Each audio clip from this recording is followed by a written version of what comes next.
Rahman family কার্ডের ব্যবস্থা করছে। ফ্যামিলি কার্ডের কথা আপনারা শুনছেন নি আগে পরে এই পুরুষটার কথা কই না, মহিলাগুলো নিয়ে কথা কই, তোমরা এত লাফে উঠো না, মহিলারা একটু কথা কই।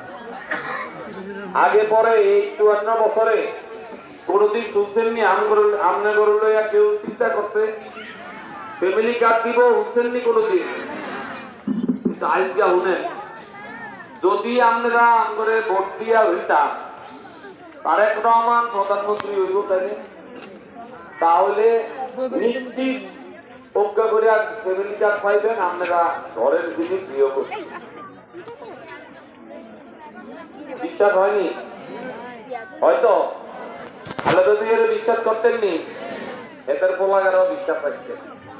একমাত্র এটাই চিন্তা করতেন যে আমনে ঘরে কোনোদিন কষ্টে না পালায় যতদিন উনি প্রধানমন্ত্রী থাকবে। এই জন্য প্রথম চিন্তা করতে আমি মহিলাদেরকে ওটা কার্ড দিব, মহিলারা যেন নিজেরা স্বাবলম্বী থাকে, এবং এই কার্ডের মধ্যে প্রত্যেক মাসে কিছু টাকা আছে। সেটা কত টাকা জানেননি? কিছু জানেন না?